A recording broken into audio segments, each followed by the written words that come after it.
You open your eyes with your phone still in your hand. The screen says there is no signal. That is annoying, but not terrifying.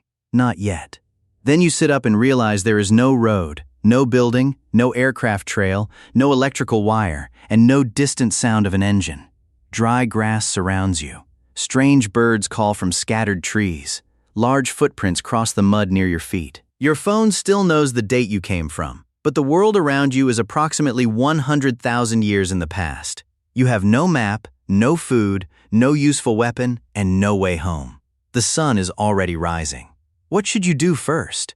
Your immediate instinct may be to explore, but exploration wastes water and energy. You do not know the landscape, the temperature after sunset, or which animals use this area. Your first goal is not to hunt, build a house, or introduce prehistoric humans to modern technology. Your first goal is to remain alive until tomorrow morning. This story places you in the Levant, the region connecting Africa and Eurasia. Around this broad period, early Homo sapiens occupied parts of this landscape, while Neanderthals lived across areas of Western Asia and Europe. The exact people, climate, and animals would depend on the location and year. This is therefore not a reconstruction of one recorded day. It is a survival scenario based on what archaeology reveals about life during the Middle Paleolithic. At first, you feel confident. You are a modern human. You know the Earth orbits the sun. You understand bacteria, electricity, weather, and evolution. Surely that makes you the most intelligent person alive. Then you try to answer a simple question. Which direction leads to safe water? You hear birds and insects downhill, so you begin walking toward them. The phone in your hand feels reassuring, even though it cannot guide you. Its map has not loaded. Its compass may help with direction, but you do not know where you should go. After less than an hour, the heat begins to matter. Your clothes were made for a world of buildings, vehicles, and clean water. Your shoes are useful, but the ground is uneven, thorny, and filled with sharp stone. A twisted ankle could end the entire experiment before you see another human. You eventually find a shallow pool beside a muddy channel. The water looks clear enough. You are thirsty, but clear water is not automatically safe. Animal droppings lie near the bank. Tracks overlap one another in the mud. This is not simply a drinking place. It is a meeting point used by animals, predators, and possibly other humans. You know, boiling water would reduce some biological risks. The problem is that you have no fire, no metal pot, and no container that can survive direct heat. Modern knowledge has given you the correct answer, but none of the tools required to use it. You take a small drink because dehydration is also dangerous. Nothing happens immediately. That does not prove the water was safe. Some consequences take time, and you do not have medicine waiting if you become sick. Near the pool, you notice broken stone with sharp edges. You remember that prehistoric people made stone tools, so you pick up 2 rocks and strike them together. The first blow does nothing. The second sends a fragment past your face. The third creates an edge sharp enough to cut your finger. Blood appears instantly. The injury is small, but you suddenly understand how quickly a minor mistake can become serious. Without clean bandages, disinfectant, or antibiotics, every wound deserves attention. You wrap the finger in a strip torn from your clothing. You have successfully transformed a useful shirt into a worse shirt and still do not possess a reliable tool. Making stone tools is not primitive work requiring little intelligence. It is a learned skill involving raw material, striking angle, force, planning, and years of observation. Knowing that a stone blade can exist does not mean you know how to make one. Somewhere nearby, a prehistoric child may already be better at this than you. Hunger becomes noticeable by midday. The landscape contains plants, seeds, roots, insects, birds, eggs, and small animals. But most of that food is invisible to you because you cannot identify it. A cluster of berries looks familiar. Are they edible, poisonous, or harmless only after preparation? A root might contain valuable calories, but you do not know where to dig, which part to eat, or whether it must be soaked or heated. Modern supermarket food is the result of cultivation, selection, transport, and labeling. Here, nothing carries instructions. You decide not to gamble on the berries. Then you see a small animal moving through the grass. For a moment, you imagine hunting it. You select a straight branch, sharpen one end against a rock, and begin following the animal. It disappears almost immediately. You make enough noise to warn everything around you. Hunting is not simply walking toward meat with a sharp stick. It requires tracking, patience, positioning, knowledge of animal behavior, and the ability to act at exactly the right moment. Even if you kill something, you must butcher it safely, protect it from scavengers, and possibly cook it. You return to the water with no food and fewer calories than before. Your phone battery is now below 50%. You switch on the flashlight and immediately turn it off. Light may help after dark, but the battery is a resource that cannot be replaced. You consider using the screen to frighten animals or impress ancient humans. That plan assumes they will interpret the glowing object as proof that you are important. They might instead see it as threatening, meaningless, or simply interesting enough to take from you. A phone without infrastructure is not civilization in your pocket. It is a fragile light, a reflective surface, and a collection of knowledge you may not be able to access. The afternoon wind begins to change. Clouds cover part of the sky, and the temperature falls more quickly than expected. Your next problem is shelter. You find a shallow rock overhang that appears dry. Before entering, you notice bones near the opening and a strong animal smell inside. A cave or rock shelter is not an empty hotel room. It may already belong to a predator, scavenger, snake, or another human group. Sleeping there without inspecting it could place you inside the hiding place of something stronger than you.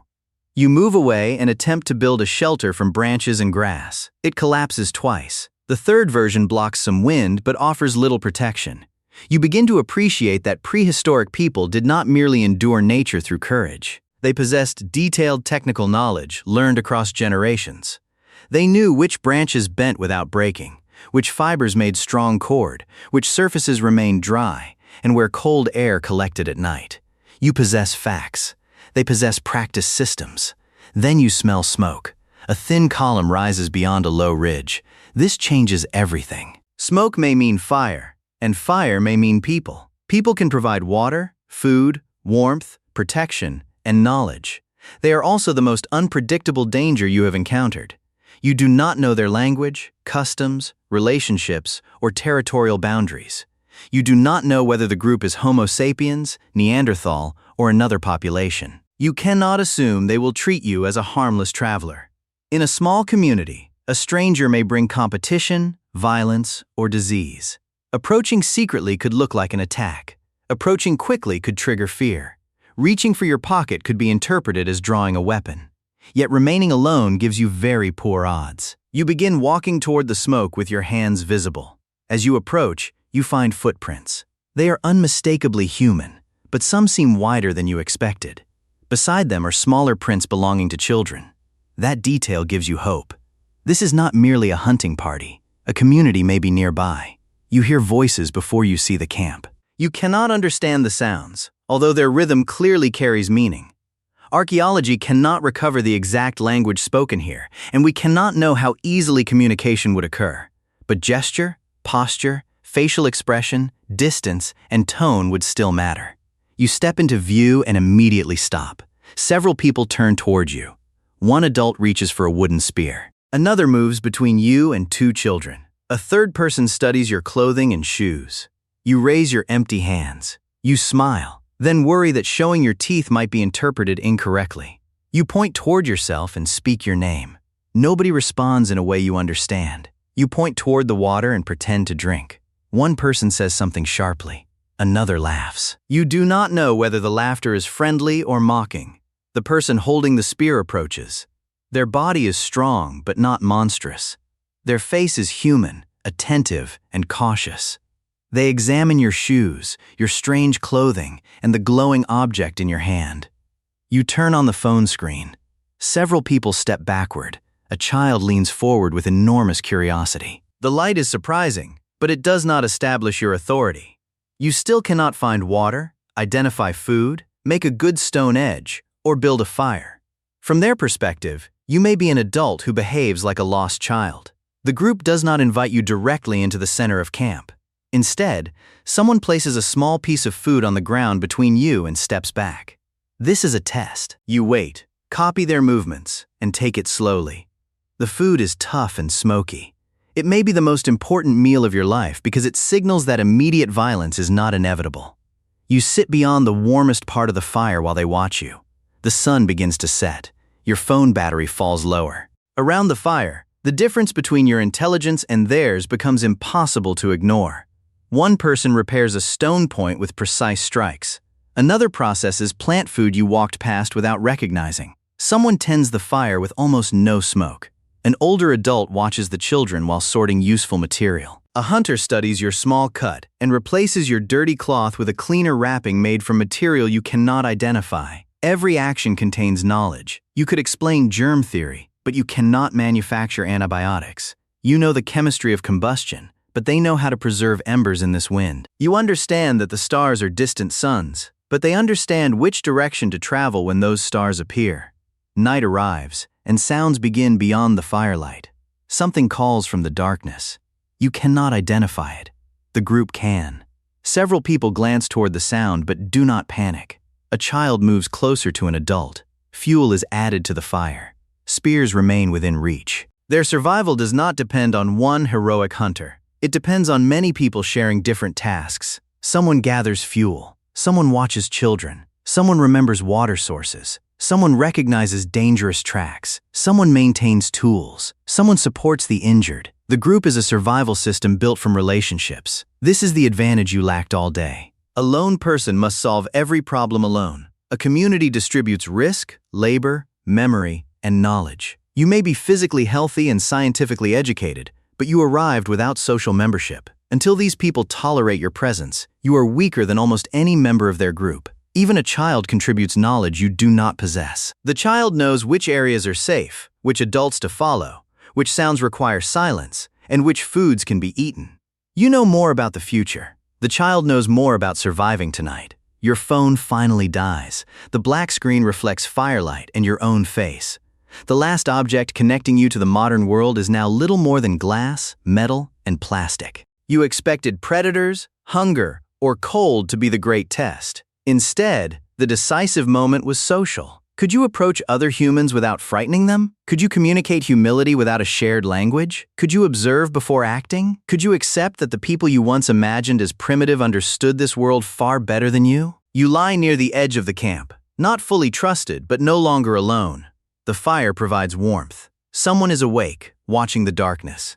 Tomorrow, you may need to prove that you can contribute. You might carry water, gather fuel, learn to process food, or imitate the simplest tool-making task. Your modern knowledge could eventually become useful, but only if you survive long enough to translate ideas into materials available in this world. You cannot build an electrical grid from memory. You cannot produce modern medicine with a stone blade. You cannot transform society by giving a speech nobody understands. First, you must learn. So what happens if you wake up 100,000 years ago? You probably do not become a king, an inventor, or a legendary hunter. If you remain alone, exposure, dehydration, injury, or one bad decision may kill you before any dramatic predator appears. Your best chance is to find a human community, approach carefully, and persuade them through behavior that you are worth helping. Your greatest advantage is not the phone in your hand or the future inside your mind. It is the same advantage that allowed humans to survive dangerous environments for generations.